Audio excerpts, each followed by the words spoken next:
Hello, my name is Norman. I'm from Chemical Engineering. My student ID is 20611, and Group 34 will be presenting about the Seacrest drill ship incident Thailand 1989. On November 3rd, 1989, the Seacrest drilling rig capsized in the Gulf of Thailand during Typhoon Gay, one of the worst offshore drilling disasters ever. The rig, owned by Unocal Corporation, was caught off guard by the sudden, powerful storm.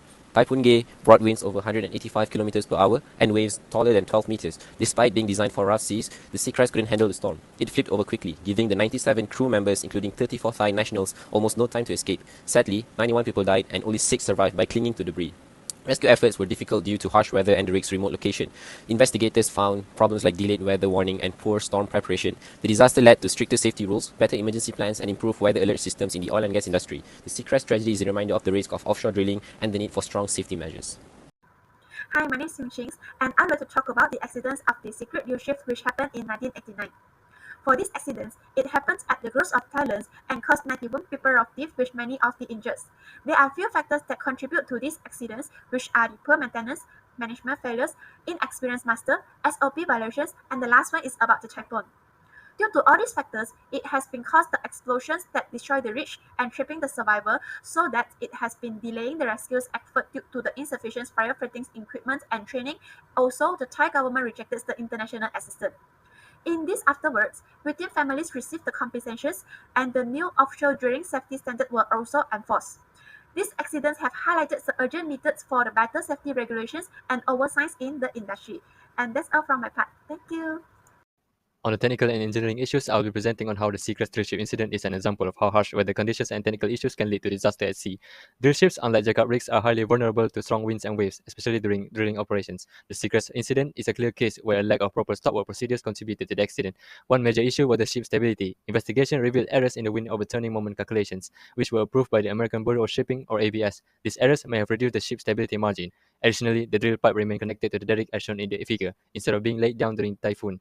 This created a top-heavy conditions, making the ship even more unstable. During the beginning of operation, the drill ship was secured with a total of 8 anchors for stability. As the storm intensified, strong waves tore off the ship's head anchors, leaving only the side anchors. This further compromised the vessel's ability to withstand the extreme weather, ultimately leading to its capsizing. Combined with the ship's already top-heavy condition, this led to the vessel rolling over and sinking. This disaster highlights the critical importance of proper storm preparation, stability assessment, and emergency procedures in offshore drilling operations. Moving forward to the ethical failure of the capsize tragedy, which resulted in losing 91 of the 97 crew members. The most noticeable ethical failure is unlocal negligence on weather warnings received from the Thai and general marine forecast for the storm and its intensity days before the tragedy occurred. Unlocal had failed to provide warning pre-hand to the crew, which could prevent the intensity of disaster or avoid it overall. After the tragedy, the delay of rescue efforts on victims and uncoordinated rescue was also an ethical failure in this tragedy. The Thai Navy and other regional rescue agencies were not immediately mobilized to search for the missing crew members. The lack of urgency by UNOCL shown caused many lives to be lost and stranded in sea with no resource before help could arrive. Many of the crew members had already perished due to exhaustion, dehydration, and exposure to the elements of the sea. Finally, one noticeable ethical failure, UNOCL failed to take corporate accountability and responsibility on this tragedy. Most of these ethical failures hold UNOCL most liable. The company prioritization over profit over its workers. Lawsuits were filed against UNOCL Corporation, accusing of its gross negligence and failure to ensure safety protocols. However, legal actions were prolonged and the company avoided full accountability, raising further ethical concerns about the justice for the victims and their families. The lesson learned here are the delay response in the Seacrest disaster pinpoints multiple ethical failures, including corporate negligence, lack of preparedness, and a disregard of human life. The slow, uncoordinated rescue efforts likely cost additional lives, making the tragedy far worse than it needed to be. The incident serves as a reminder of the moral and ethical responsibility of a company have in ensuring the safety and protection of their workers, and especially in high-risk industries like offshore and drilling. Now I'll be talking about the recommendations to prevent future problems. The 1989 Seacrest drill ship incident in Thailand was caused by Typhoon Gay, killing 91 crew members.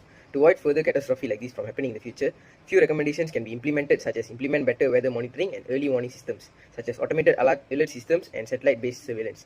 Next, we can improve drill ship stability and structural integrity. For this, the routine stability testing should be done and to make sure they can withstand severe weather.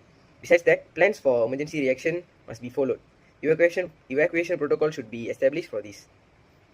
Compliance to industry regulatory standards can also be done. Strict implementation of offshore safety laws should be implemented. Following that is to maintain connectivity between offshore and onshore. Better technology such as automated distress signals should be implemented. Finally, through risk assessment and backup plans are also recommended. We can have support vessels ready for emergency rescue situations. Thank you. In conclusion, the Seacrest drill ship incident is a stark reminder of the need for strong safety measures, emergency preparedness, and the corporate accountability in the offshore drilling industry.